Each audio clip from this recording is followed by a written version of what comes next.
County Circuit Court is now in session. Judge. Please be seated. Would you call the roll? George Newdigate. Here.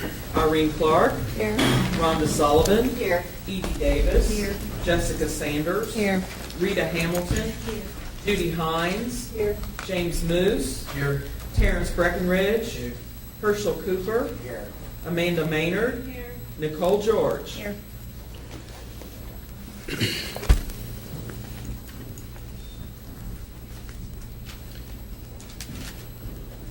All right, ladies and gentlemen, I believe that I read to you the admonition at every break, but just want to ask you, did anybody speak to you on the subject of this trial, or did you discuss this trial with anybody once you were impaneled in this case? I'll note that all people are shaking their head no. That can cure a defect in case I forget to read that admonition at any break. I ask it at the end to make sure, which cures it. But noting that no one indicated any discussion.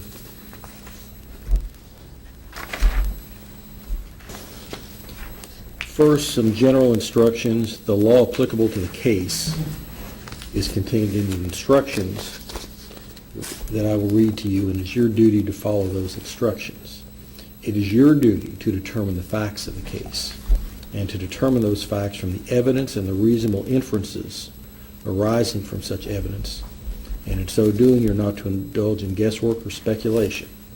The evidence you are to consider consists of the testimony of witnesses and the various exhibits which have been admitted into evidence.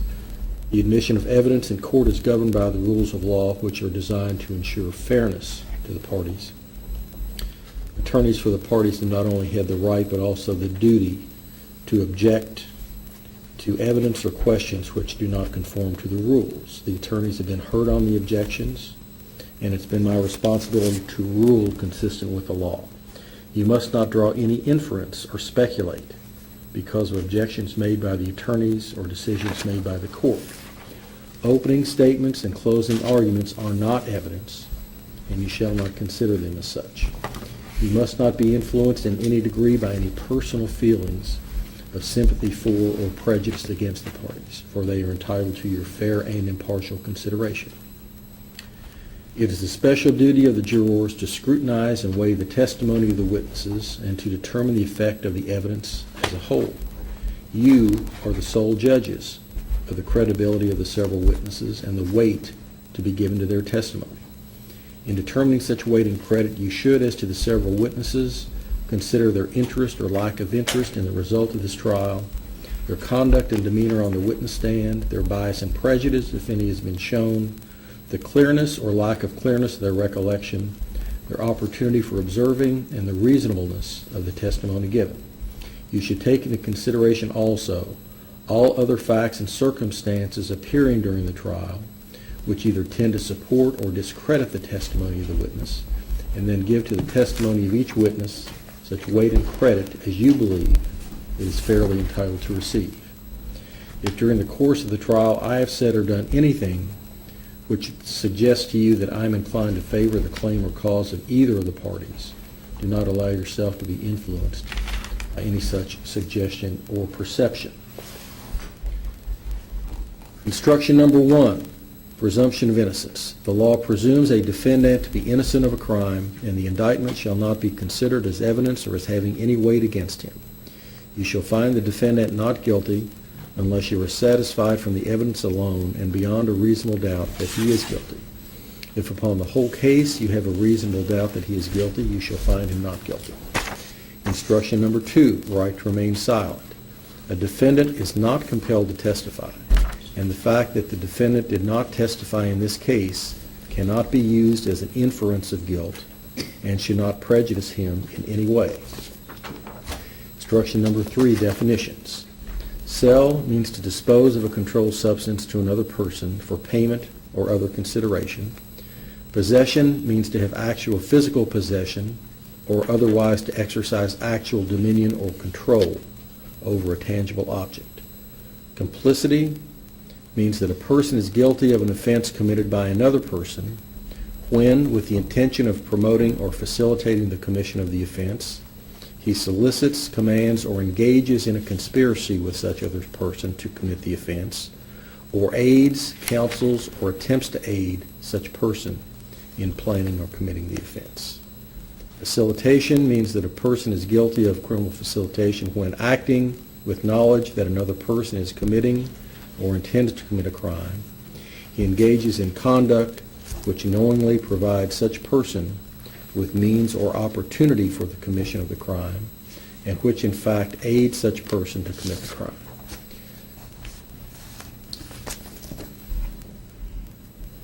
Now, there are three separate counts in the indictment, and I'm going to give you, with regard to count 1, under instructions 4, 5, and 6.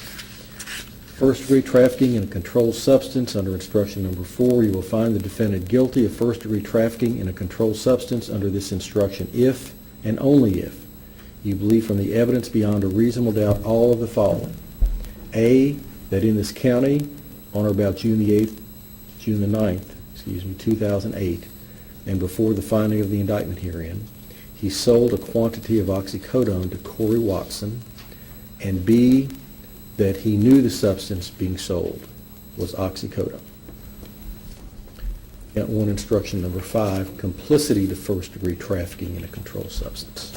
If you do not find the defendant guilty under instruction number 4, you will find the defendant guilty of complicity to first-degree trafficking in a controlled substance under this instruction if and only if you believe from the evidence beyond a reasonable doubt all of the following. A, that in this county, on or about July the 9th, 2008, and before the finding of the indictment herein, Corey Watson sold a quantity of oxycodone to a cooperating witness, and B, that Corey Watson knew the substance being sold was oxycodone, and C, that the defendant aided and assisted Corey Watson by giving or causing to be given to Corey Watson a quantity of oxycodone, and D, that in aiding or assisting Corey Watson, it was the defendant's intention that Corey Watson sell said oxycodone to a cooperating witness. Also, count 1, instruction number 6, criminal facilitation to trafficking in a controlled substance. If you do not find the defendant guilty under instruction number 4 or instruction number 5, you will find the defendant, Robert M. Osborne, guilty of criminal facilitation of trafficking in a controlled substance under this instruction if and only if you believe from the evidence beyond a reasonable doubt all of the following. A, that in this county, on or about June the 9th, 2008, and before the finding of the indictment herein, he sold to or helped Corey Watson acquire oxycodone without a prescription, and B, that Corey Watson intended to sell or distribute the oxycodone in exchange for money, and C, that when he helped Corey Watson acquire the oxycodone, the defendant knew that Corey Watson intended to distribute or sell this oxycodone to another, and D, that Corey Watson thereafter intentionally sold the oxycodone to Amy Morgan in exchange for $100, and E, that after helping Corey Watson acquire oxycodone, the defendant did not make a substantial effort to prevent the sale of the oxycodone. Those three go with count 1 of the indictment. Those three be considered together. Count 2 of the indictment under instruction number 7, first repossession of a controlled substance. You will find the defendant guilty of first-degree possession of a controlled substance under this instruction if and only if you believe from the evidence beyond a reasonable doubt all of the following. A, that in this county, on or about June the 9th, 2008, and before the finding of the indictment herein, he had in his possession a quantity of oxycodone on the pill cutter, and B, that he knew the substance so possessed by him was oxycodone, and C, that the defendant did not have lawful possession of said oxycodone. Count 3 of the indictment, instruction number 8, possession of drug paraphernalia. You will find the defendant guilty of possession of drug paraphernalia under this instruction if and only if you believe from the evidence beyond a reasonable doubt all of the following. A, that in this county, on or about June 9th, 2008, and before the finding of the indictment herein, the defendant possessed a pill cutter and pieces of metal hose clamps, and B, that he did so with the intent to use these items to cut controlled substance tablets of which he did not have lawful possession. Instruction number 9, verdict. You must reach a separate verdict on each count described in these instructions. The verdict of the jury must be in writing, must be unanimous, and must be signed by one of you as foreperson. The form verdicts. With regard to count 1, you have 4 choices. We, the jury, find the defendant not guilty. If that's the unanimous verdict of the 12 jurors, the foreperson would sign his or her name under that sentence. Or, we, the jury, find the defendant guilty of first-degree trafficking in a controlled substance. If that's the unanimous verdict, the foreperson signs his or her name under that sentence. Or, we, the jury, find the defendant guilty of complicity to first-degree trafficking in a controlled substance. Or, we, the jury, find the defendant guilty of facilitation to first-degree trafficking of a controlled substance. Whichever one is the unanimous verdict of the jury is where the foreperson would sign his or her name. With regard to count 2, 2 choices. We, the jury, find the defendant not guilty, or we, the jury, find the defendant guilty of first-degree possession of a controlled substance. And whichever one is applicable and unanimously by the jury, the foreperson would sign the appropriate spot.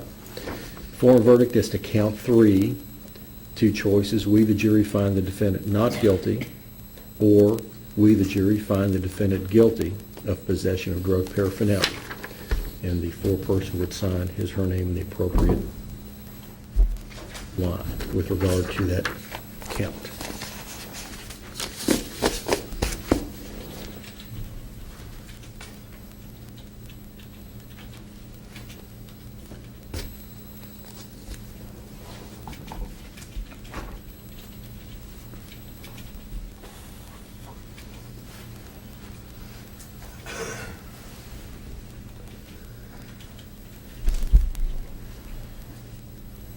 In order to return a verdict, all of you must concur. Each juror must decide this case in his or her own mind, but only after impartial consideration of all the evidence with all of the other jurors. You are not to be concerned with the various rulings I have made during the course of this trial, as I have attempted to comply with the rules of law and again disregard any perception you have that I am inclined to favor the claim of either of the parties. The clerk or the bailiff will deliver the various exhibits which you're allowed to consider to the jury room for your consideration. If you feel the necessity to make further inquiry with the court, if you have a question, you must write the question down on a piece of paper and hand it to the bailiff, who will be stationed outside of your door. The bailiff will then bring the question to my attention. I'll meet with the attorneys and discuss whether the question can be answered. I'll tell you frankly, most of the time when juries have questions, the answer going back is the court is not allowed to answer that question. Sometimes we can, but if you have a question you feel is important, needs to be answered, you need to write it down, give it to the bailiff, and we'll consider it and send what response we have back into you. The bailiff is always posted outside your door so that no one can interfere with your deliberations. There is a jury room right through the door behind you to your left. The jury room is on the right, restrooms on the opposite side of the corridor, and you're not to go to any other areas other than that. I will ask that you leave your cell phones on the seats when you go in. You're not allowed to have cell phones to go back in the jury room with you. Anything else of a general nature before I call for closings? No, Your Honor. Ms. Lubensato? Nothing, Your Honor.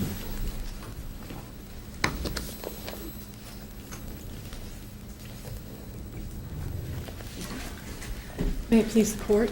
Ms. Lubensato? Opposing counsel. Ma'am.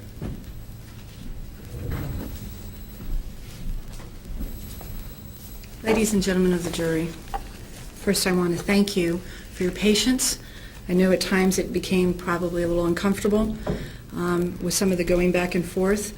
This is our system, and it is the best in the world. And I appreciate that you listen to the evidence, and I'm thanking you in advance for your deliberation, which I know will be thoughtful and considerate, as if it were your own loved one who was sitting in that position. Objection, Your Honor. I'll sustain that. The jury's not to put themselves in the position of any party in the suit. You're to decide the case fairly and impartially, not to put yourself in the position of anybody else. You're to be neutral and make your decision on that basis. You may resume. And I apologize for that misunderstanding. I would simply ask that you give due consideration, do the job that you have been sworn to do, and treat it with the seriousness that it needs to be treated with. Evidence does not lie. It does not discriminate. It is only in the interpretation of evidence that we find error. In this case, the evidence and the objectivity was compromised about that evidence in order to fit a scenario that was brought about by an investigator who chose to see things the way he believes they should be seen. I told you at the beginning of our time together that when you had heard all the witnesses, you would know that it's possible to pervert justice and facts and the truth in order to get a specific outcome. The one thing that doesn't change is that I am not charged with proving that Robert Osborne is innocent. The Commonwealth, and the Commonwealth alone, is charged with proving that he is guilty beyond a reasonable doubt of all of the elements of the charges against him. That's it. Faced with these facts, the Commonwealth has chosen to ignore obvious criminal activity and reward certain criminal activity in the sense that they gave great benefit to certain individuals who they knew were guilty of certain crimes or suspected were guilty of certain crimes in order to back end into a story they could direct towards Robert Osborne. I want to talk about what you heard from this stand, because what you heard from this stand is the only evidence that you may consider in your deliberations. You may not consider your personal experience. You may not consider opinions that you've heard elsewhere. It's what came from here. And what came from here is not necessarily always reliable, but it's what you get to consider. And you decide, was that reliable? Is that reasonable? Do I believe it? And if you don't think it's reliable, and you don't think it's reasonable, and you have any doubt at all about it, then your verdict is not guilty. Objection, Your Honor. Any doubt at all? Ladies and gentlemen, the standard by which you are to judge this case is beyond a reasonable doubt. It's not beyond any doubt, it's beyond a reasonable doubt. The court is not allowed to define that term for you. It would be error for me to attempt to define what reasonable doubt means. The Supreme Court in Kentucky has determined that that's up to the jury to determine what that means, and I'm not allowed to further instruct you with regard to what reasonable doubt means. You may proceed. If you have doubts about what you've heard from up here, and those doubts are reasonable, then your verdict is not guilty. I want to talk about their witnesses. And I want to begin with Amy Morgan Doyle. We are talking about a convicted felon, an individual who met with Agent Fagan initially as the suspect in a criminal act. And in exchange for not being prosecuted, which was Agent Fagan's decision, not a prosecutor, she was given the opportunity to call him and to advise him about other things, and she got to avoid a prosecution for whatever that first event was, which we don't know about because That happened between them, not in a courtroom. She got to stay in the life. She got to go deeper and deeper into it. And she was rewarded with cash, as well as the benefits of not being held to the same standard that an individual who goes through this whole process may be held to. Nonetheless, she still had problems and later committed a felony. She testified in front of you, and you heard her on the tape, and despite the fact that she had just heard herself on the tape, she had some problems being clear about what she had done a couple of years ago and what was going on at this time. In fact, I think almost every single one of their witnesses, with the exception of the lab techs, at one point or another said this statement: well, it was over 2 years ago, so I can't really remember. I heard that a lot. I even heard that from police officers. She said she wasn't really sure. Did it come from Christina Kimmeter? Did it come from Corey Watson? And then there's some speculation about where it's coming from originally. But what we do know is this: she went into that house. She said she had a wire for a reason. The house was under surveillance because inside that house is where a drug transaction was to occur, and it clearly did. She had money provided from Agent Fagan. May I see Commonwealth's exhibit? And she was going there to meet Christina Kimmeter. She met Christina Kimmeter. And Corey Watson was in there, and Landon Davis was in there, and there were some other people in there, and there was a child in there. And at the end of the day, when all was said and done, either Corey Watson or Christina Kimmeter, once again, we can't be sure because of the, I guess, vague recollection of these people, she came away with this. She came away with this pill. Now it has been cut because they've tested it, but she walked out of there with this.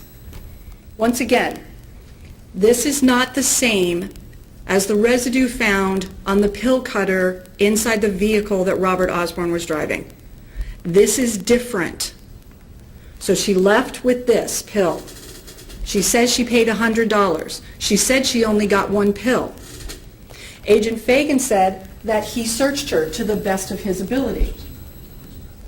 Well, those pills are small and they can go to a number of places, so we have to at least keep that in mind. How reliable is it from somebody who has a drug addiction, who's going into a house where drugs are being used? How reliable is their statement when they come out of there? Do they have motive to twist the facts and to hide things from a police officer? They sure do.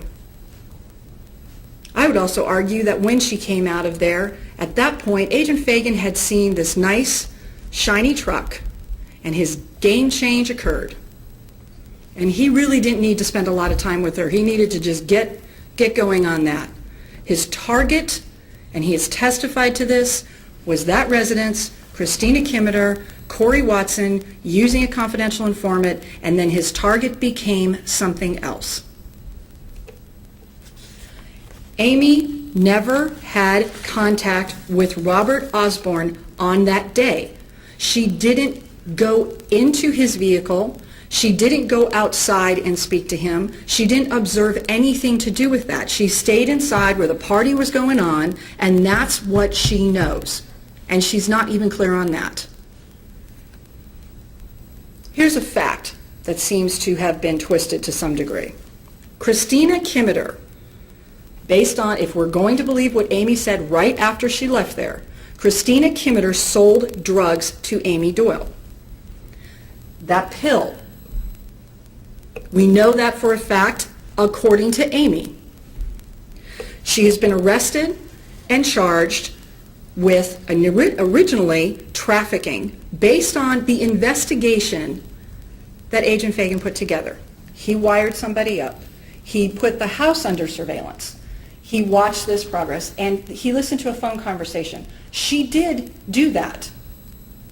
She came away from it with facilitation in exchange for her testimony, her story. being given. And you listened to her story, which was interesting. She now has removed herself from any culpability by saying she was in a kitchen, and then she doesn't really know how this got to Amy, but it did get to her. Either way, her story changed based on the phone call you heard between her and Amy. Her story has changed a number of times. She doesn't even know what charges she faces. She's thinking she's charged with something out of Jefferson County. Instead, it was something else. I mean, you can't believe anything coming from her. And yet, the Commonwealth, and Agent Fagan in particular, have hung their hat on this witness to pursue this young man. Let's follow that up with another fact. When a year later, when Christina Kimmerer is confronted with officers in Ohio and Agent Fagan, she is told, and this has been testified to, and they've admitted it, she is told, you know we're not after you, you know who we want. Right off the bat, she is advised, play along, give us what we want, you know what this is about. I think anybody there, even as cotton-headed or as confused as Christina Kimmerer, knows that this is personal and knows that it's about property. And so she plays along. She knows that there were drugs sold. She knows she was involved in that. She knows there was an undercover operation. She knows that she had a child present, which is criminal abuse in Kentucky, while people were using drugs. She knows all of that, and she comes away with it with facilitation. Corey Watson. Now, Corey Watson, I'd say he's a little more clear-headed than Christina, but not really, because he used the favorite line coming from this side, well, it's been over 2 years, so I can't really remember. It's interesting. The parts that include them in particularly bad behavior, that's where I get the memory response. But the ones that can kind of divert it off of them, shove it away to somebody else, that they have perfect recall on. Except for one crucial detail. Corey Watson says he got into this truck, that Robert Osborne was driving the truck, that Robert Osborne simply turned his truck around to face the other direction, but there was nobody else in there. We know for a fact that there were 2 people in that truck. You want to rely on that? This is important. He got facilitation out of this, but he was originally charged with trafficking. That's a serious offense. And he had a felony probation hanging over his head in Ohio. This is important stuff. He doesn't remember that there was another person in there, an eyewitness to this alleged transaction? That's interesting.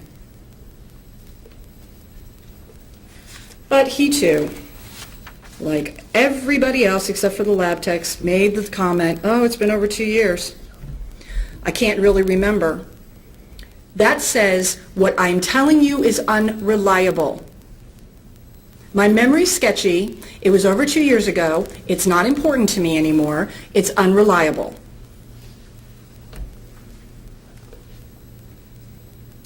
Here's the truth. It is possible to buy a story to be told in court. It can happen. It does happen. You had 3 witnesses right off the bat who had motive to say whatever they thought would appease the Commonwealth. These are people who have lied. These are people with serious problems who don't appear to be getting any assistance on those problems. Amy Doyle bought that pill from Christina Kimmerer. That's the one thing we know for sure at this point. But what happened outside, everything else goes into shades of gray. Agent Fagan wants to call this a controlled buy. And what he was originally trying to control was the purchase by Amy from Christina. I would argue that this was a completely uncontrolled buy. He lost visual contact. He couldn't do a complete search before or after because of a gender difference. He did not read into the tape the serial numbers on those 5 $20 bills that he says he retrieved from Robert Osborne's wallet. This was uncontrolled. He said, well, I had to rely on these other people because I needed to get this taken care of. I needed to take care of it right away. And yet he's also telling us, well, there was a fire, and so other people were diverted. So he made backup arrangements to have the sheriff there. So he had everything in place for this one case. And when he lost control of it, when it really fell apart, was when he made a game change. And he said, I don't really care what's happening there. I'm just going after this. I'm going to follow that truck. They told you to follow the trail, follow the truck. Because that's really what it all came down to that day.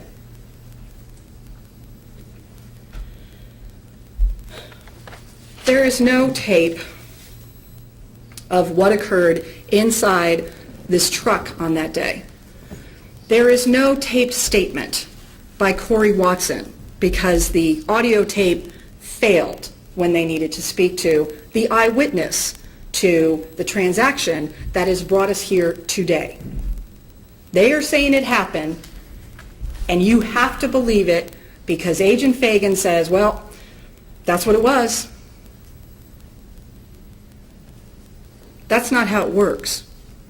Agent Fagan is not the arbiter of what is right, what is wrong, what is true, what is false. He is an investigating officer. His job is to collect the evidence and to have no personal contact or interest in it to try to sway anything. He brings it to a prosecutor and says, here's what I have. Good or bad, this is what it is. And you will now make this decision. He told you on a regular basis, I believe he said continuously, releasing felons from his custody, putting people back into the community. He makes those decisions.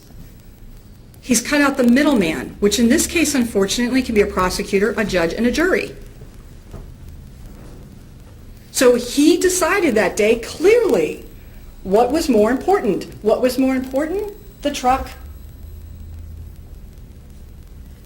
He got very uncomfortable when he was confronted with these gaps in his procedure, because they were. This is a man who you were told right off the bat had all this experience and all this training and had been doing this for a long time. And then what happened? Well, he wired somebody up and he was doing surveillance and he was following what he typically does in order to build a case, and then he threw it out the window because he went after something he saw as profitable. And then we have the stop. And in that stop, we have Robert Osborne standing there, a search being done, and an eyewitness. An eyewitness. And it's so unimportant to him, he doesn't even know her name. He didn't write it down. He didn't pull her aside.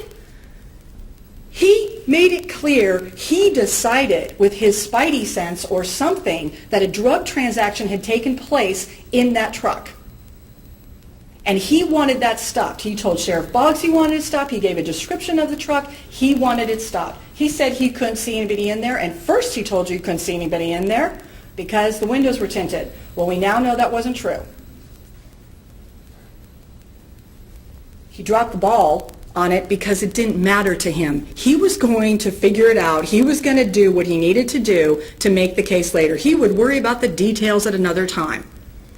Eyewitness to what you believe wholeheartedly was a drug transaction, so much that you take that vehicle on that day and it's still there today. You take it knowing that you're right.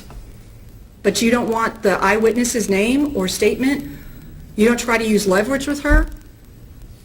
And then what happened with Christina Kimmeter and Corey Watson? Please remember who were the original targets of this investigation and surveillance. It was them, and they're on tape. And he knew it. What did they get? Well, let's see. They got stopped, and I guess that's good. And you would think then they're going to be taken into custody, and then they're going to be interviewed, and maybe he'll try to turn them to use them for something else. Who knows? Whatever. It's a felony case. And that's how it should have played out if you follow policy and procedure. They got a ride home. Was there a raid on the home? No. Did he tear that house apart where drugs had been used? Around a child? No. Did he call the cabinet for families and children? No. They got a ride home.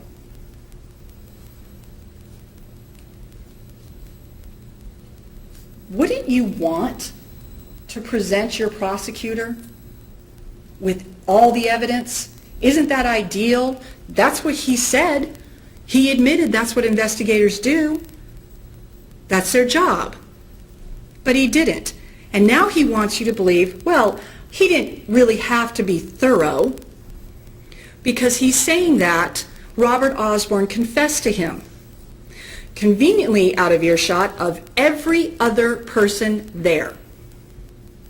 The police didn't hear it, the other police officers there, and remember there were at least 2 police officers there other than him.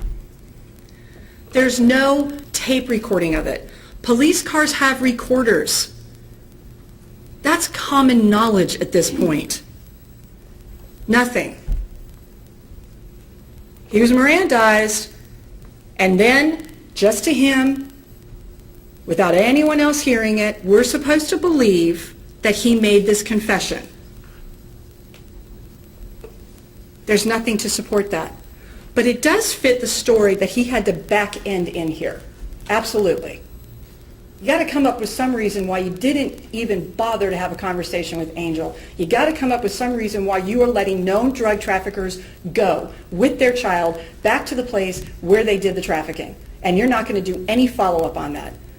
That you waited a year later and you got their statements, but Eve, before this trial was originally supposed to go, does not count. There was one thing that I noticed as we went through this, that I don't think they take this seriously. Agent Fagan sure as heck didn't take this investigation seriously because he didn't get those witness statements. He didn't get things on tape. He didn't do the job that he said he is supposed to do. He's the head of your task force, and that's what he did. And I don't think other people took it seriously. I unfortunately have police officers up here giggling about things and making light of it. Well, you know who takes it seriously? He does. And I do. Facing 5 to 10, we take it really seriously. And I'm embarrassed when I see it not taken seriously by the very people in authority who bring these cases to court.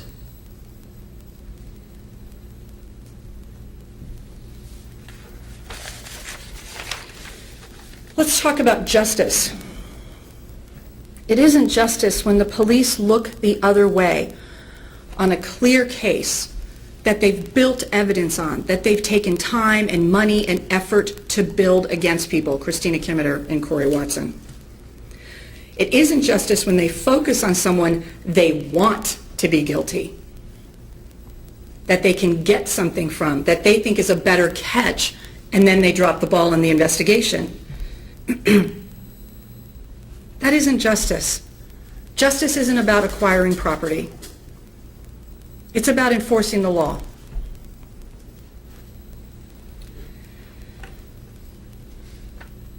Without a case against Robert Osborne, this couldn't go any further. You couldn't seize property. You couldn't bring the charges. You couldn't get the indictment. So somehow, evidence had to be brought against him. And in this case, I argue that evidence was created. It was shaped and molded over time with promises and offers and benefits and forgiveness and bending over backwards to help people. And also out of ego. because there's a whole lot of ego involved in this. It's personal. And you saw that. When Agent Fagan was confronted with the pictures of the vehicle that he has parked outside of his office, that every day when he walks in there, he walks by it, and every night when he leaves, he walks by it, and it's been there for 2.5 years, when he was confronted with the fact that he set up here, it was tinted all the way around. When he was caught in that lie, he stormed out of here. It's personal. So if you ask yourself why, because it's personal, because there's ego involved, because there's financing involved. That's why. And that's how things can change and justice can get perverted and the truth can be altered. That's how it happens. Commonwealth is asking you to send Robert Osborne to prison. And they want you to do it. May I see the pill again? They want you to do it for a number of reasons. There it is. They want you to say this confused connection, Fagan to Doyle, to Kimeter, to Watson, to Osborne, to Angel, to somebody in the house. They want it all laid on him, right there. There it is. Why didn't they want you to do that with Kimeter and Watson? Was what they had to say that valuable? Was it? It wasn't reliable. You have to consider the evidence presented by the Commonwealth, the evidence that you hear from here. And I would argue you didn't hear anything of any value other than the lab test on that pill sounded like that was pretty reliable. It is an OxyContin. It is not the same as what was on the pill cutter found inside this vehicle. What was on the pill cutter was oxycodone. How old? Was it part of a prescription? I guess you'll be considering that. But we know one thing, it's not that.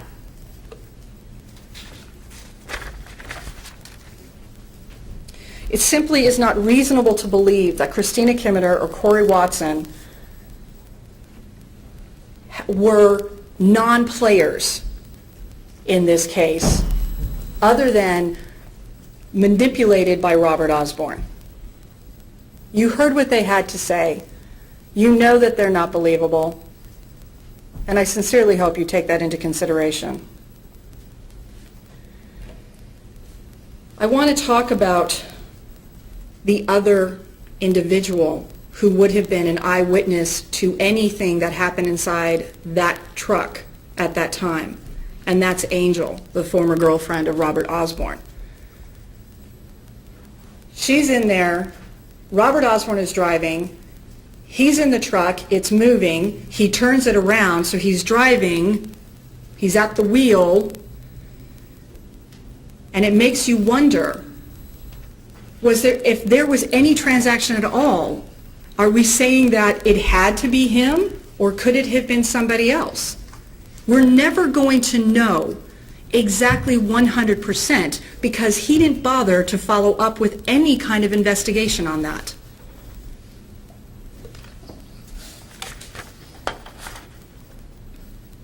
I'm going to go over not every single instruction with you because the judge has thoroughly gone over these, but I do want to talk about the charges. I think it's important to understand what is going to be decided. The first one is complicity to first-degree trafficking in a controlled substance. And you'll find him guilty if you believe, beyond a reasonable doubt, based on the evidence you heard from here alone, that in this county on or about June 9th, 2008, Ms. Lidenzato, I'm sorry to interrupt. I want to make sure that you got the, is that the first one under that? instruction number 5. It's a fourth one under that. You have 4. Well, I have number 4. Okay. Thank you. Sorry about that. We're going to go with trafficking. First-degree trafficking in a controlled substance, and you'll find that if beyond a reasonable doubt, based on the evidence from here alone, that Robert Osborne sold a quantity of oxycodone to Corey Watson, and that he knew it was oxycodone. There's nothing, absolutely nothing that has been presented that says that this is what happened. Absolutely. There's nothing. There is no recording of a confession. There is no statement by the eyewitnesses, Corey Watson or Angel, other than what Corey said here, because his statement a year ago wasn't recorded. There's nothing. It is the opinion of this officer, and he would like to insert his opinion over yours. That's very clear, because he inserts it over yours all the time, every time he releases somebody or decides this is a confidential witness and this one isn't, and all this goes on without benefit of due process or the court system. I would just ask that you don't allow that to happen now, when you have an incredibly important job to do. The next instruction is to the complicity, which would be the same date, beyond a reasonable doubt, based on evidence solely from here, that, and I think,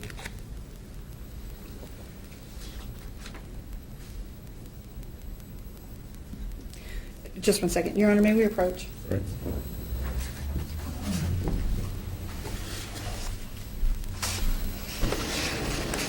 Okay, I'm sorry, we're just doing it backwards where it says Corey sold a quantity. I'm sorry. I'm sorry, we're just doing it backwards. So Corey sold a quantity, knew the substance was oxycodone, and that the defendant ate it. I'm sorry, I just wanted to do that. This is fine. That on that date, Corey Watson sold a quantity of oxycodone to a cooperating witness, that Corey Watson knew the substance being sold was oxycodone, and that Robert Osborne aided and assisted Corey Watson by giving or causing to be given to Corey Watson a quantity of oxycodone, and that in aiding or assisting Corey Watson, Robert Osborne's intention was that Corey Watson sell the oxycodone. I want you to think about this when you're breaking these down. What did you hear from here that is reliable, that is sure, that says this is what happened? Facilitation. Now, facilitation should sound familiar because Corey Watson got it and Christina Kimmeter got facilitation. I don't know exactly what their plea looked like as far as what they admitted to, but this is what facilitation is. That the defendant, Robert Osborne, sold or helped Corey Watson to acquire oxycodone without a prescription. That Corey Watson intended to sell or distribute the oxycodone in exchange for money. That when the defendant, Robert Osborne, helped Corey Watson acquire the oxycodone, he knew that Corey Watson intended to distribute or sell the oxycodone to another. And that Corey Watson thereafter intentionally sold the oxycodone to Amy Morgan in exchange for $100. And that after helping Corey Watson acquire oxycodone, Robert Osborne did not make a substantial effort to prevent the sale of the oxycodone.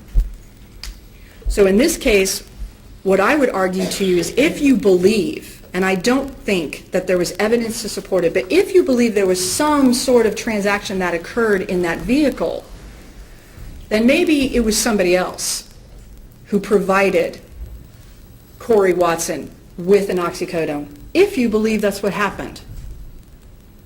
I would say to you that that never happened. I would say to you that this was already happening in the house, and that Corey Watson paid somebody back money they owed them. But if you believe something happened in there, nothing has been presented that is reliable to say that Robert Osborne was involved in that. You may think that he aided, but I would argue there's been no evidence to really support that either. First-degree possession of a controlled substance. Please let me remind you again, and I'm sorry if I'm harping on it a lot, the pill is not the controlled substance we're talking about. It is the residue, the unweighable residue that was found on a pill cutter. Part of the evidence that you're going to be given is that pill cutter, and it's also the fact that there was a prescription given to Robert Osborne near the time for a form of oxycodone. The lab tech said it's not the same as what's on the pill cutter, but we don't know how old that is. We don't know if it was used for a human pill. Was it used for something else? We don't know. But that's what we're talking about here. Not that pill. Possession of drug paraphernalia? Well, the pill cutter, if it had residue on it, and you believe the residue was not part of his prescription or a rightful prescription for somebody else who might use that truck, and he intended to use the pill cutter for these criminal purposes, then that's what possession of drug paraphernalia would be about. I would argue that there's nothing reliable on that. There is speculation. There's a whole lot of speculation. That's not evidence. That's not proof. As far as the hose clamps, well, they didn't even bother to send those in for testing. So the description that you were given by Agent Fagan about how they could be used, Robert Osborne is a farrier. He has a ton of tools for that, hoof picks and all sorts of things. I imagine every single thing in there could be used to do something. And I would argue that that is not paraphernalia. There's nothing to support that as paraphernalia other than Agent Fagan telling you it could be used for paraphernalia. That's simply not enough.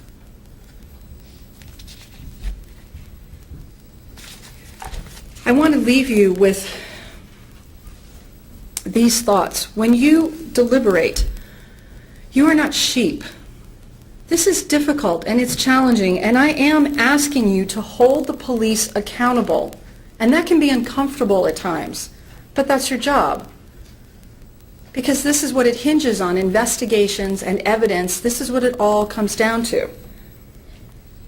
Were policies and procedures breached? Are there gaps in their case? Are there doubts, reasonable doubt brought up by the shoddy workmanship of this case, by their less than lucid witnesses? Isn't the very fact that so many people that they put up there cared so little about this, isn't that in and of itself indicative of a not very great investigation? I ask you to make this about the process, to deliberate thoughtfully, to challenge. If someone in deliberation starts talking about something outside of the evidence heard here, it is your job to challenge these things. It is not your job to try to get out in time for supper. It is your job to take this seriously. They may not have, but you should. You're required to. I'm asking you to do your job, and I am asking you to return with a just verdict of not guilty. Thank you. Mr. Atkins?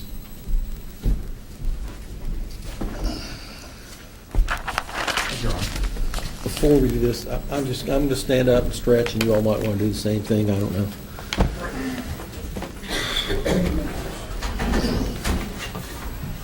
Any of you need a cup of water or anything?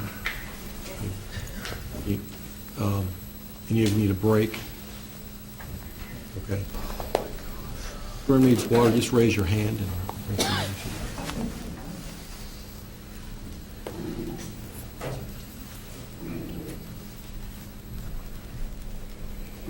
Anybody else? You did.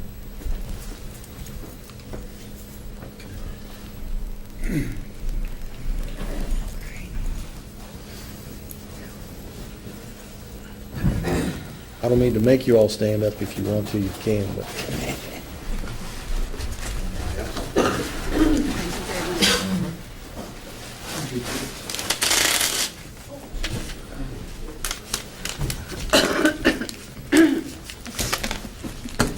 Thank you very much, ma'am.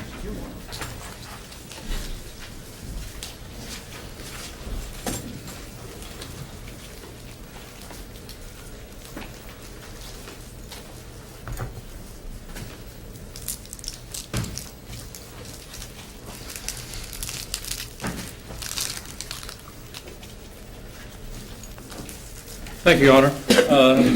Ms. Lubin Otto, Counsel. ladies and gentlemen. I want to thank you for your time and your patience over the last couple of days in listening to the evidence in this case. Thank you very much. I appreciate that. And I appreciate your seriousness in listening to the evidence and considering the evidence when you go back to the jury room. Again, this case is the case on Robert Joey Osborne with the 3 charges that we have.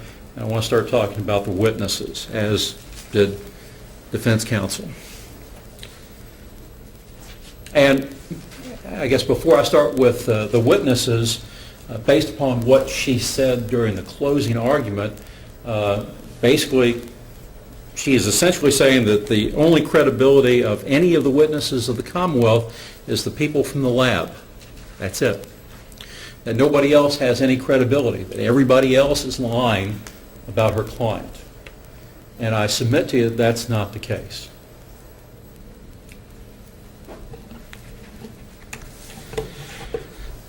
Amy Doyle, Amy Morgan. She was a cooperating witness in this case. She was the cooperating witness that Agent Fagan used in the course of this investigation. She's damaged goods, yes. She has a drug problem or had a drug problem. She continues to have a drug problem. But she is trying to beat that drug problem. She worked for the agency to be a cooperating witness in order to make some drug buys. And Agent Fagan talked about the cases, some of the cases, this case, and the fact that he didn't want to burn her in doing some things because of other cases that he was investigating with her. But she apparently was familiar with drugs. That's why she was a cooperating witness. Very difficult for a law enforcement officer to make drug buys. She was wired for sound. She was wired with a transmitter so that the officer could listen to the transaction while it was going on. There was folks in some positions around the location there on Kenton Station in order to make sure that they were there as a backup to be able to come in should something happen. She was searched as best he could, sent out with $100 in five $20 bills, Commonwealth's Exhibit Number 1. 5 $20 bills, total of price $100.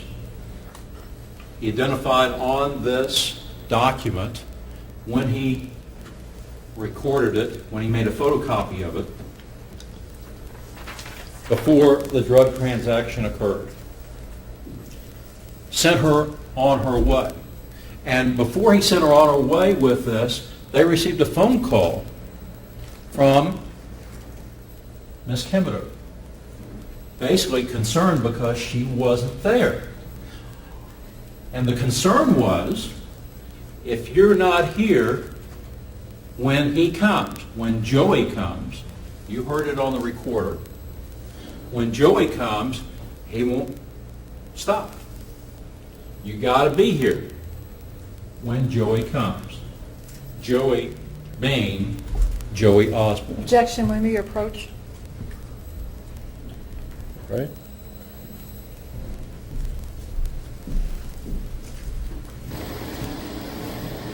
I don't believe on the recording she said, if you're not here when he comes, he's going to leave. I believe what she said is, he's not going to wait. You need to hurry up and get here. He's not going to wait. But to phrase it like, if you're not here, you specifically aren't here, he won't wait. When we also know Corey was the one who went out. That's my recollection, Your Honor. I'll tell the jury that what they hear, what they remember is the evidence in the closings aren't evidence. Okay. It's really kind of connecting Amy to Robert when that wasn't said. It was like, I think it's... he's not going to wait. in general. It's closing argument. I think it's a comment on the evidence and can say what he thinks it means. So Well, can he preface it with saying, that's how they interpret it? Because I'm almost positive she doesn't say. We'll just say that's what he interpreted. I'll do that. Okay. Ladies and gentlemen, just any tapes and so on that you heard in testimony is what you remember to be. And counsel, when they're in closing arguments, may either attempt to quote it or paraphrase it, and the way they paraphrase it is not the way that you have to remember it, but just bear in mind it's closing argument. Closing arguments are not evidence. Closing comments are not evidence. The recorded telephone call indicated Joey was bringing drugs. And I infer that it was drugs he was bringing because otherwise she wouldn't be coming there to that residence. She left with a recording device so that the agent could monitor that.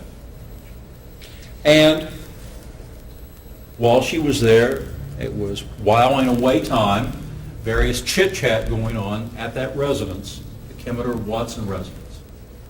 And until the point, and she gave the $100 to Corey Watson, until the point that Corey Watson went outside. And who did he go outside to meet? I submit to you, the person was the defendant, Joey Osborne, the Joey that was in that phone call. He met with Joey, got into the vehicle, they went down the road a piece, they did a turnaround, he was dropped back off with Commonwealth's Exhibit number 2. An Oxycontin 80, a very powerful drug.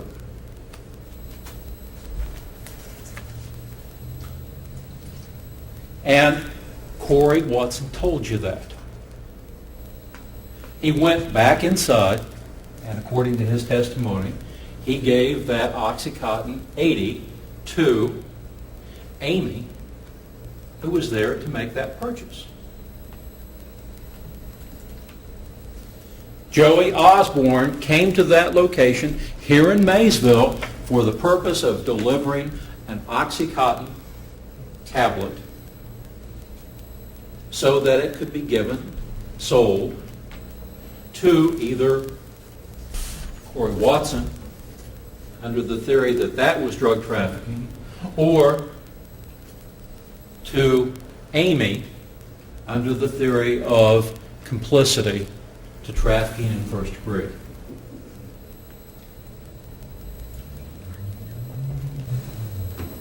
Amy said she got it from Kemeter. That was on the recording. She's not real clear about whether it was her or Watson. It really doesn't make any difference. She got that Oxycontin 80 at that residence from Kemeter and Watson. She met back with Agent Fagan very shortly thereafter and gave Commonwealth's Exhibit number 2 to Agent Fagan.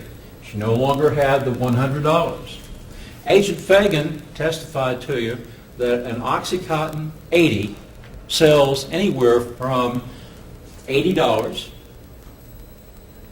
$1 per milligram, up to about $120 or $25, based upon his training and experience. What he received back from her, the Oxycontin 80, equates to the $100. She wasn't given anything else by Watson or Kemeter. She didn't take anything else to them. It was a transfer of $100 for an Oxycontin 80. Christina Kemeter was there at the residence. She's an involved person with this, and the investigation that was going on was focused on both her and Corey Watson. And as that was going on, they were essentially the targets. They were looking at them for selling drugs.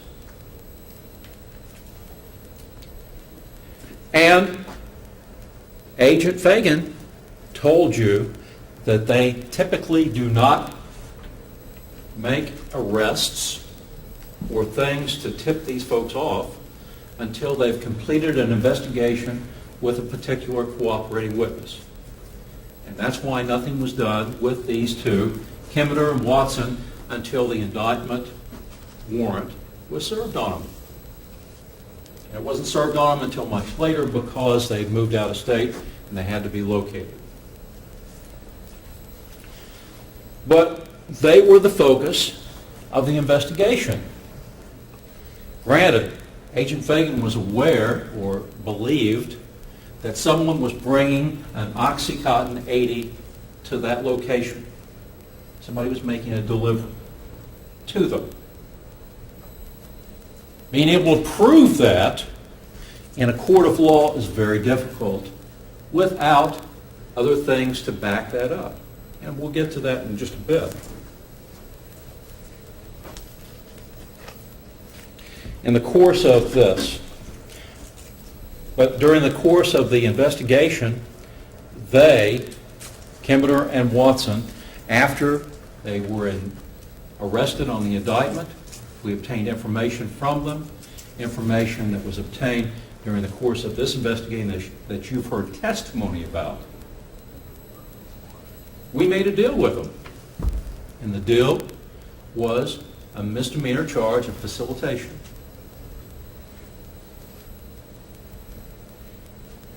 And that is my judgment, that I did. A lesser of evils, I guess. Because Agent Fagan is often looking for a supplier, trying to get up that chain. That's what we want to do, to try to root out who's bringing drugs in to this community.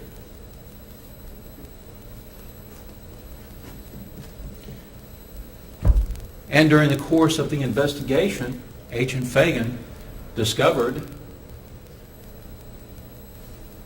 who it was that was bringing this Oxycontin 80 into the community.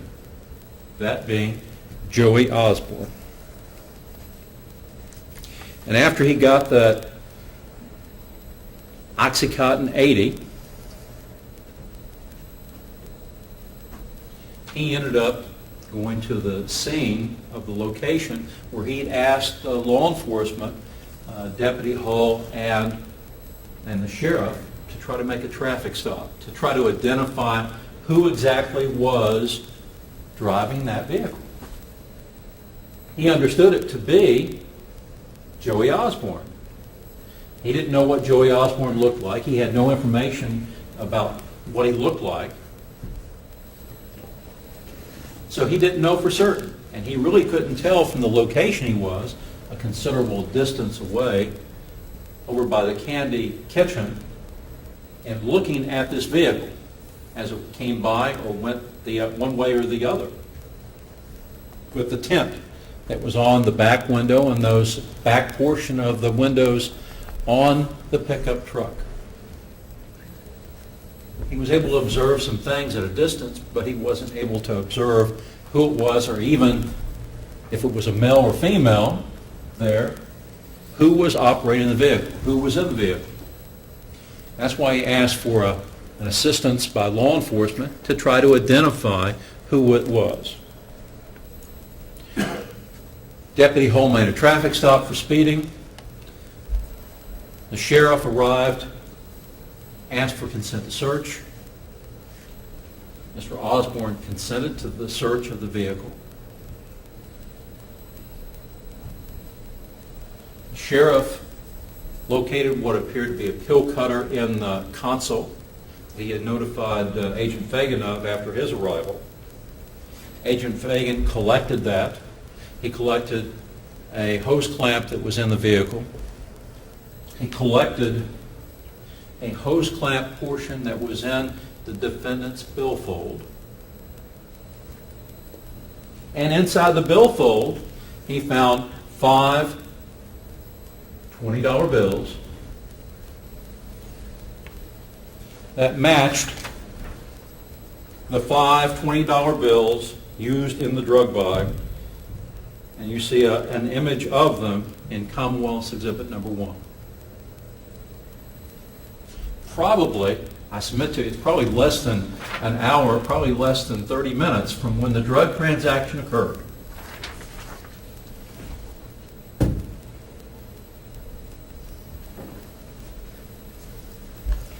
It probably would have been nice to have gotten a statement from this Angel. Angel wasn't found to have those 5 $20 bills in her purse or her possession. Objection, Your Honor. May we approach?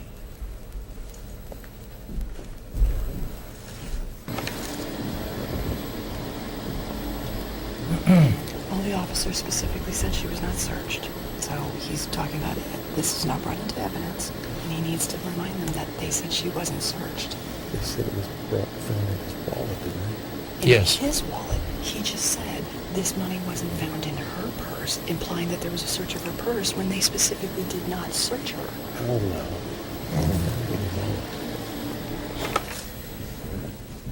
There was no search of her, but there was those 5 $20 bills were not found on her, her purse, her possession. It was found in the defendant's billfold. The defendant's billfold. This Angel, and I don't know what her last name is, like I said, it would have been nice if we knew who that was, what her last name was, or if they'd gotten a statement. We don't have that. But the defendant was the one that had those 5 $20 bills. I can understand why the agent did not take a statement from her or did not obtain information from her, because in the course of talking to the defendant, after his Miranda rights had been read to him, after he had been advised, you don't have to talk to me,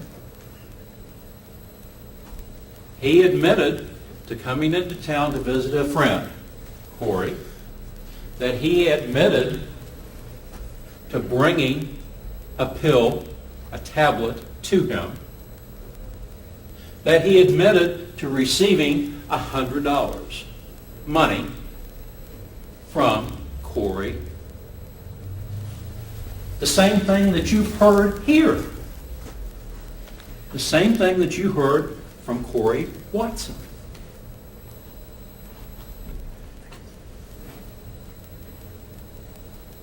It's uncontroverted.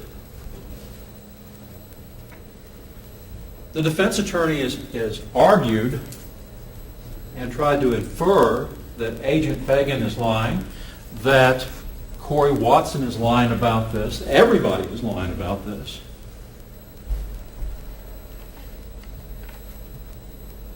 But it's uncontroverted that he confessed to this to Agent Fagan.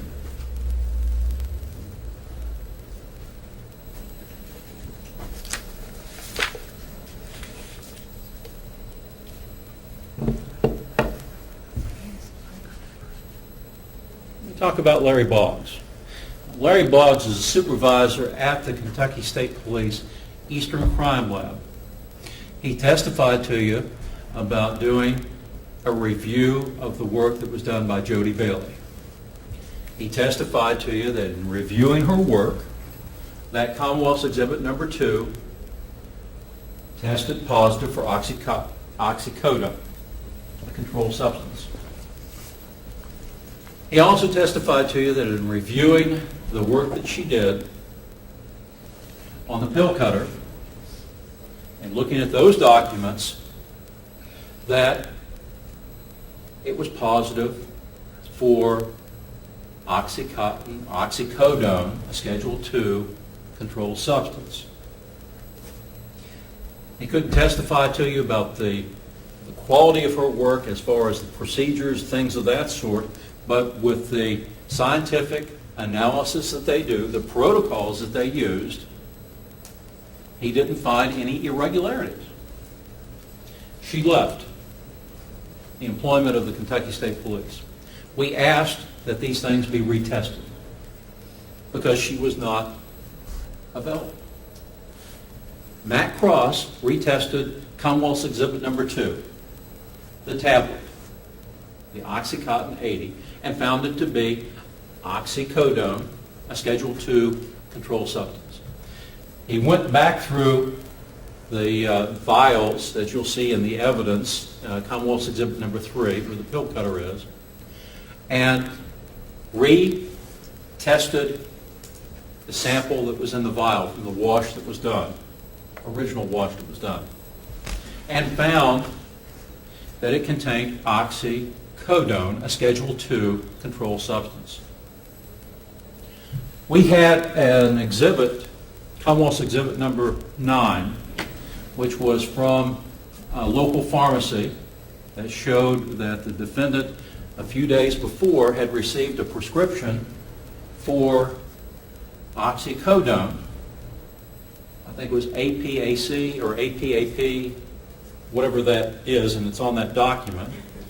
And the examiner, Matt Cross, said that that is acetaminophen. So it's a painkiller with acetaminophen because I think that the doctor here in town is a dentist. So apparently he had some work done. Objection, Your Honor. May we approach? All right.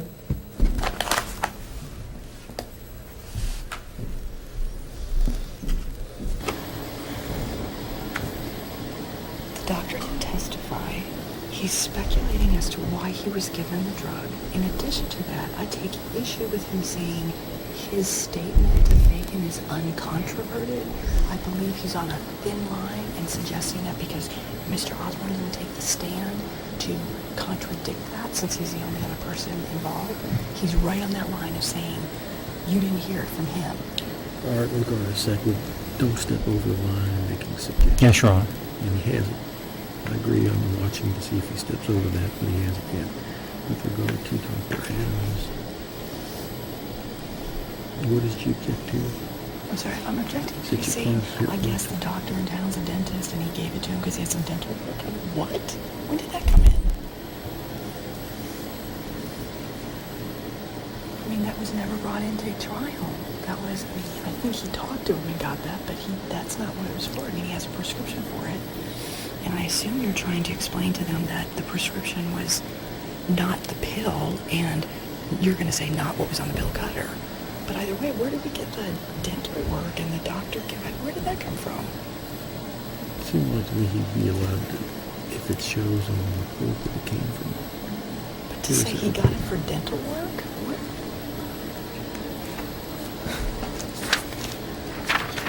It's my understanding he is a dentist. Okay, is that on there somewhere?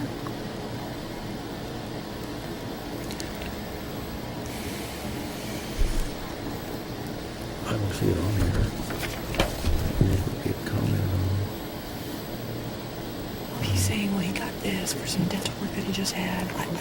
I don't understand why he's talking about stuff that was never presented to them, which I think goes to like imply some more knowledge that they didn't ever hear from the witness stand. Just, all right, just go with the provider or the prescriber was James E. Adams, and I don't recall it hadn't been put in testimony that whether he's a dentist or a doctor.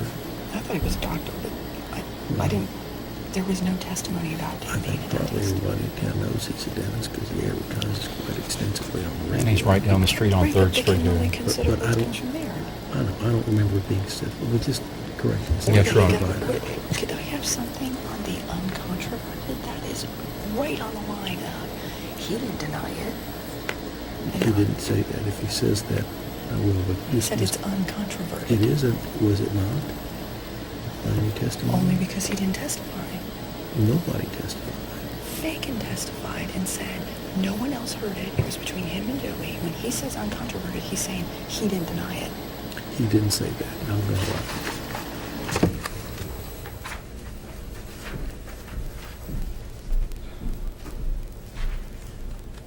Commonwealth's Exhibit Number 9. This document from Rite Aid that we had received from Defense Counsel indicates that there was a provider by the name of James Adams. I can't submit to you who James Adams is or what profession he is or why he prescribed this medication. But he did. And he prescribed this, and it was filled apparently on the 6th of June of 2008, 3 days before this. The prescription document indicates that it was APAP oxycodone with APAP, which Matt Cross testified was acetaminophen.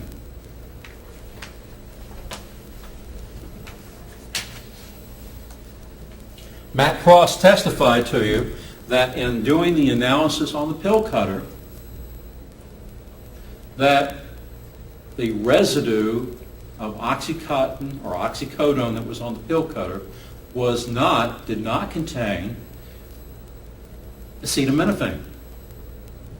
So whatever pill or pills that were used on that pill cutter was not the prescription that was provided to the Commonwealth by the Defense Counsel.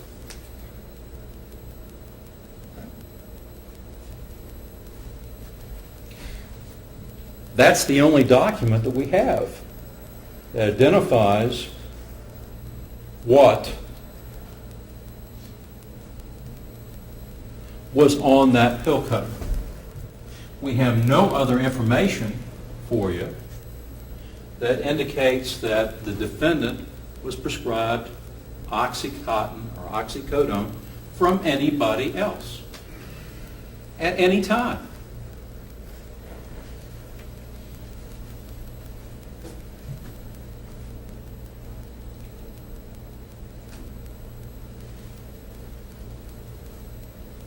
Agent Tim Fagan. Agent Fagan has been involved with law enforcement and worked with the Drug Task Force for some 17 years or so.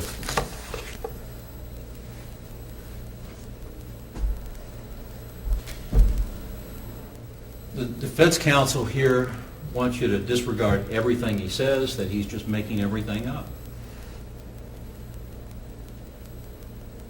And I submit to you that he is not. He's testifying to you and testified to you about the best facts that he had and the case that he had in this case. He told you that on June the 9th of 2008, when he went to that scene on the side of the road where they were trying to identify who it was that was operating that vehicle, that he wouldn't have arrested him. There would not have been an arrest, but for the fact that they found the pill cutter that appeared to have residue on it, that they found these hose clamps, one being in his billfold, and in talking to the defendant, he confessed to bringing the drug here to Maysville, to Mason County, and providing it to Corey. And he had the $100 in his possession. That's why he got arrested that day.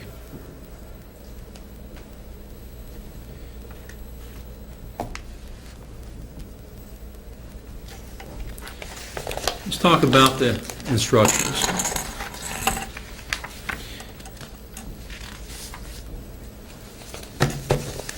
First-degree trafficking. Did the defendant sell oxycodone to Corey Watson? I submit that he did. Corey Watson testified to it,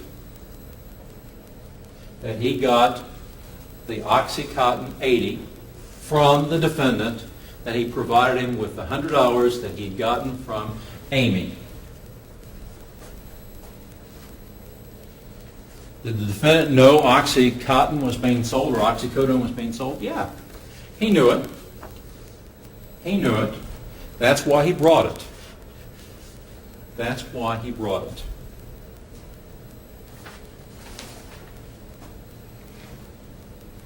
Instruction number 5 deals with the charge of complicity. Now, I've kind of simplified this here, but did the defendant aid or assist Kimeter or Watson, who sold oxycodone to a cooperating witness, by providing the oxycodone to them? And the answer is yes. The answer is yes.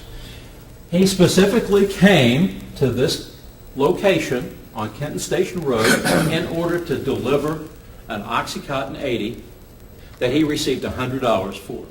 You've heard the testimony. You've heard the testimony of Watson. You've heard the testimony of Agent Fagan. You heard on the audio recording the telephone call about Joey, and I submit to you it was for her to be there so that Joey could make the delivery, so Joey could get the $100.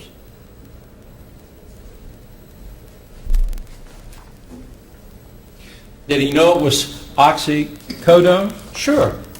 That's why he brought it. Did he intend for them to sell it to the cooperating witness, Amy? Sure.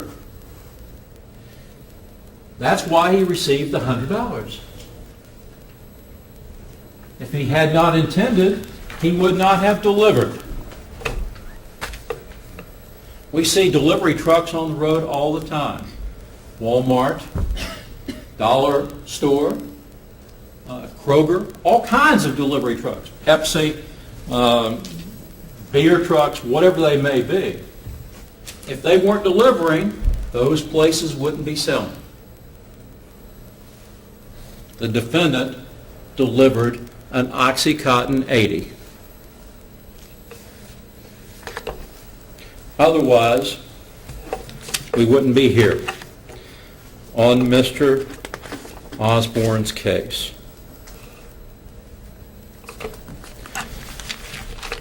The judge gave you an instruction that you'll be able to look at in the back about facilitation. If you look at paragraph A of that, it talks about finding of the indictment. He sold to or helped Corey Watson acquire oxycodone without a prescription. That's trafficking.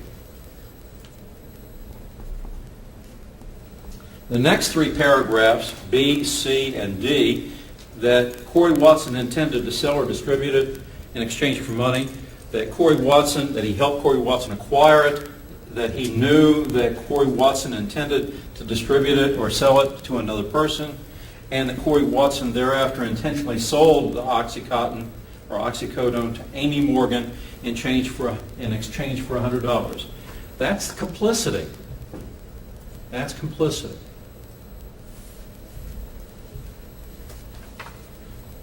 Facilitation should not apply to this gentleman.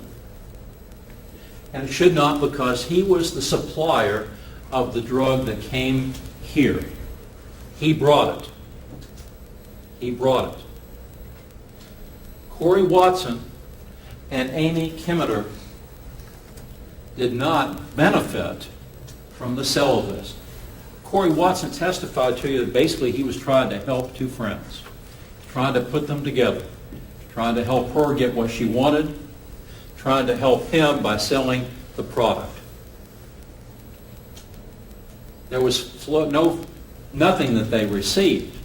The flow-through of money and drugs. If you follow that trail, the money came from Amy to Watson to Osborne.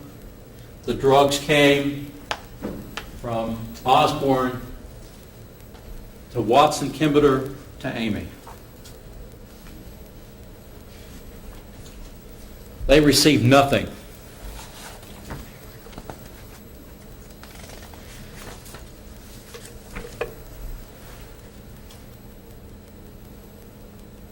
Count 2, that deals with the residue that was on that pill cutter. And the residue that was on the pill cutter is the issue about count 2, possession of a controlled substance first degree, oxycodone, oxycontin. Did he have possession of it? It was in the vehicle, it was on the pill cutter. There's no proof that anybody other than the defendant had use of that pill cutter, possessed that pill cutter, did anything with the pill cutter. And no testimony of anybody else having that pill cutter. It was in his vehicle. It was in his console.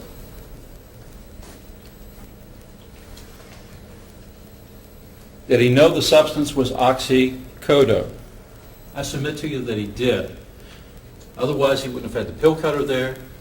He would not have been in the business of trafficking or involved in the trafficking of oxycodone.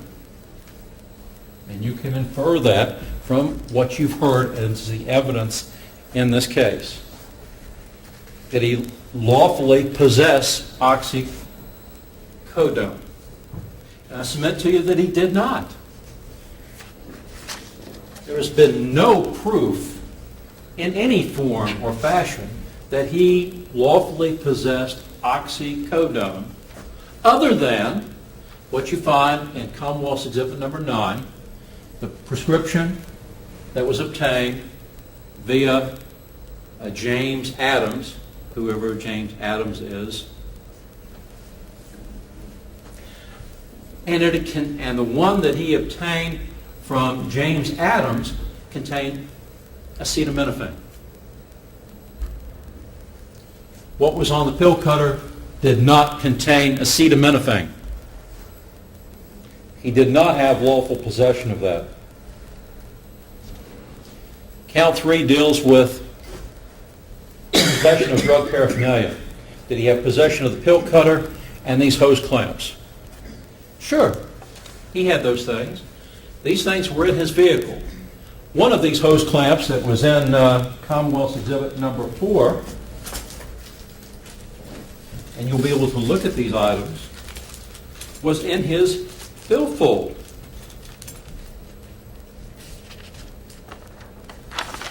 I am a failure to understand how someone who works with horses and shoeing horses and trimming horses' nails, hoofs, would use a hose clamp, maybe to hold on to a horseshoe or something, to clamp it onto their hoof. The only testimony that you have heard with regard to the hose clamps is the testimony that you've heard from Agent Fagan, that hose clamps can be used to grind or shred a pill, a tablet.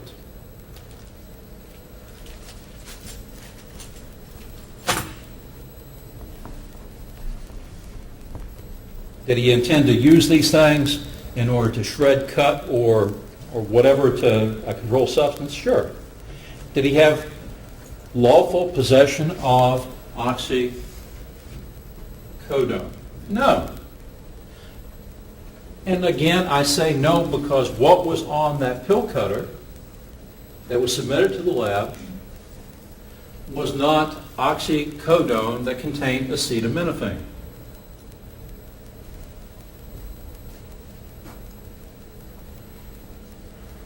That's the defendant.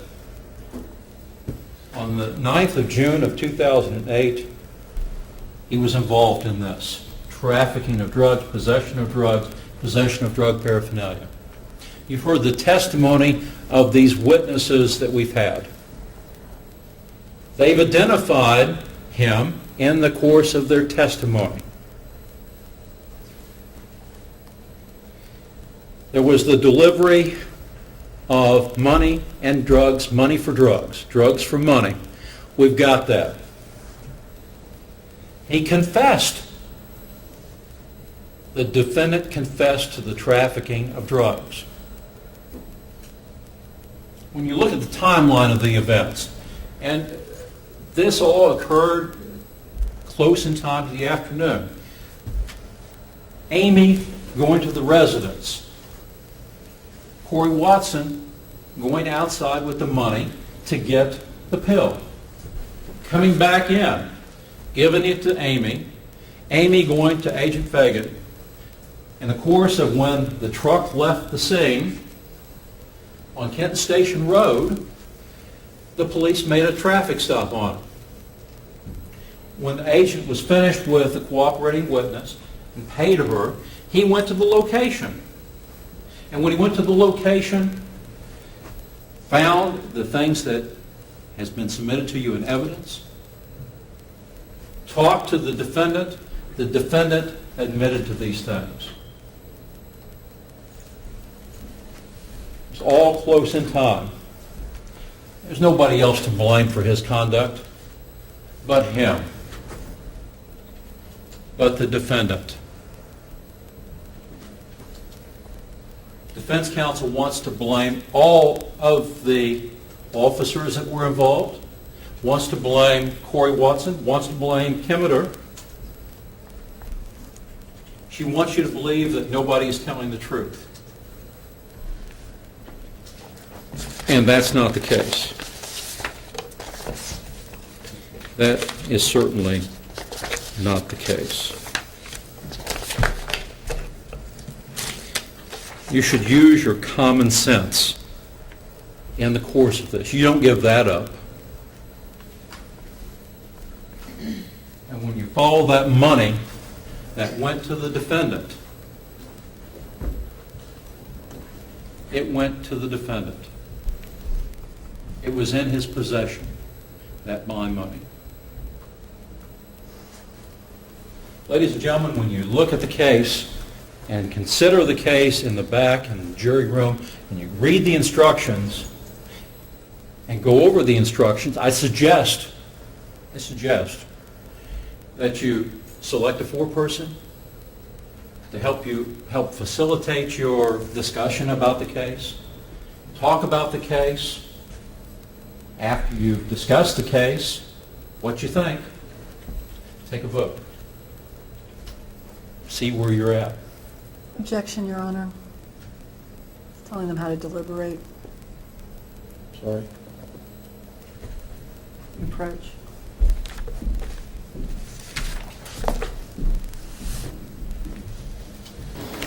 It's one thing to say, use your common sense, and to please discuss this, but to tell them, then take a vote, see where you are. He's telling them how to deliberate. He's just instructed the foreperson how to handle it, and I think that's improper.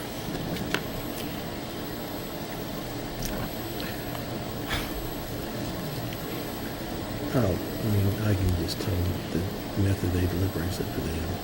It's up to them how they want to do it, but I don't think he needs to be telling them how to I've do never it. had this objection before. That's unfortunate, and I think they should just decide how to do it.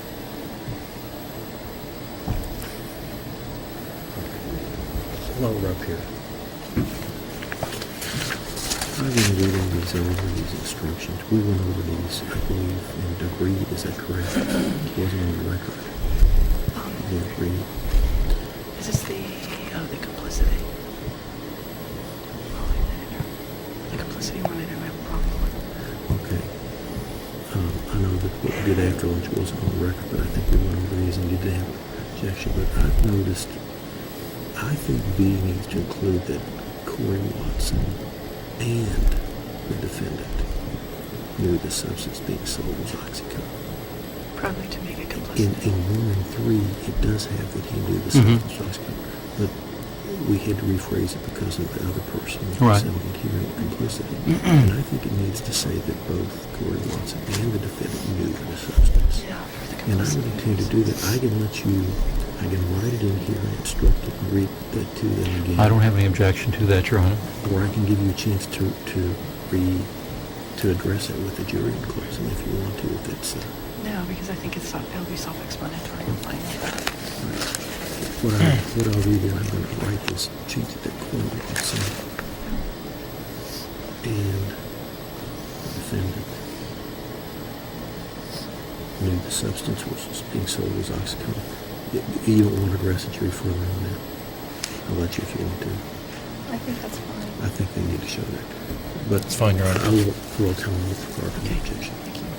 Ladies and gentlemen, despite Mr. Atkins' suggestion, you can do it any way you want. You can deliberate or vote first or discuss first, whatever you all want to do. That's up to you as to how you deliberate, and so you all make that decision yourself when you get to the jury. Mr. Atkins. Thank you, Your Honor. I submit to you that once you go back there and you look through the instructions and you deliberate, you will find the defendant guilty of trafficking in a controlled substance first degree, or complicity to trafficking in a controlled substance first degree, count 1. Possession of a controlled substance first degree, count 2.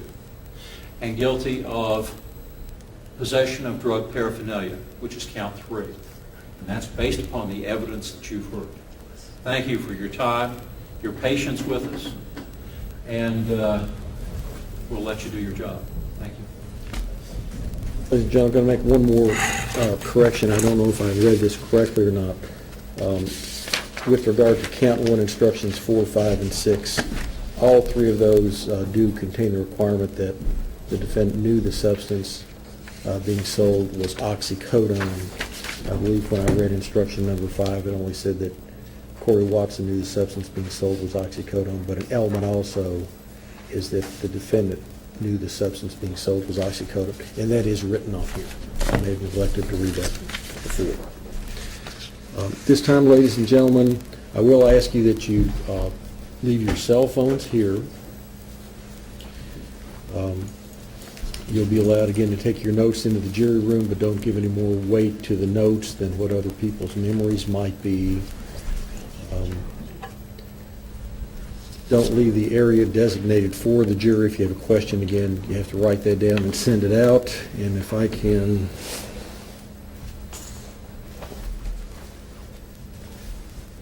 swear you in, sir.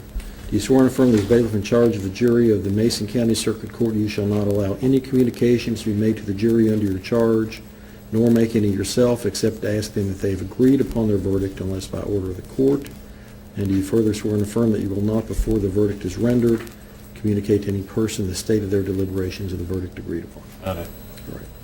This time, ladies and gentlemen, if I can have you again leave your cell phones here and go with the bailiff to the jury room, and we'll make sure that the two that are not entered stay out, and you can take the other exhibits in too if you'd like to.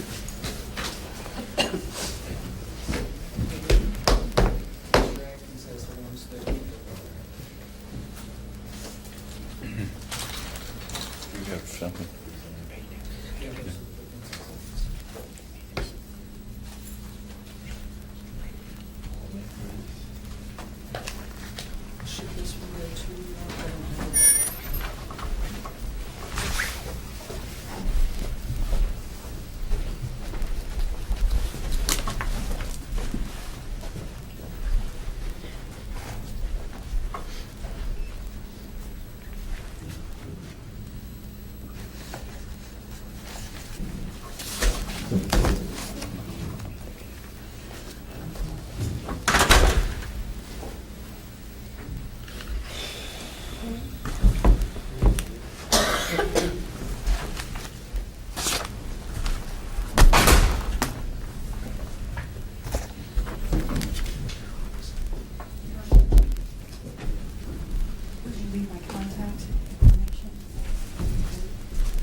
Sure. All right. I'll leave my contact information with the court in case of that. You can give Vicki your cell phone number. Mr. Atkins. Sir.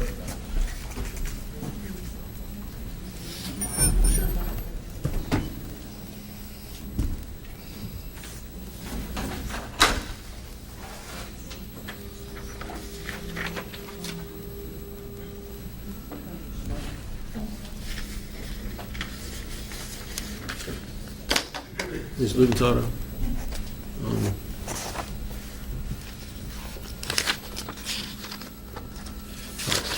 just for these, in case they happen to find him guilty.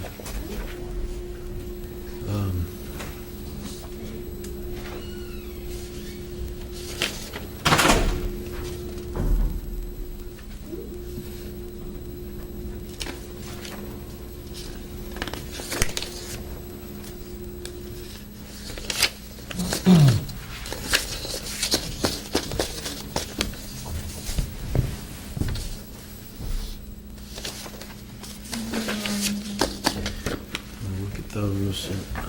I'll go one for facilitation.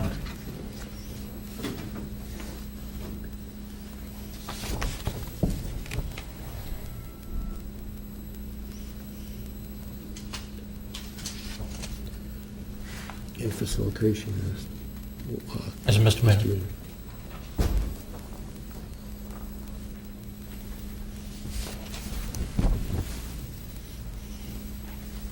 Be identical to the instruction that's already in count 3 that Heather can make a change to.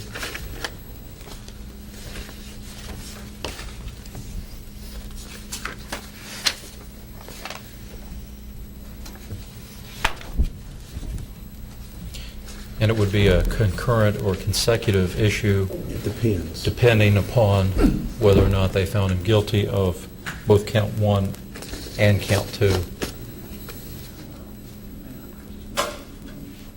What do you mean, If the they trafficking find or complicity? complicity under count 1, but not facilitation, Right, unless it's a misdemeanor with less than 12. right. Sometimes we have to just play that Right. by ear. We can't, you know. I'll fix one of these up, try to do it on There you are. complicity just in case. And you'll be within 5 minutes or so. It's okay.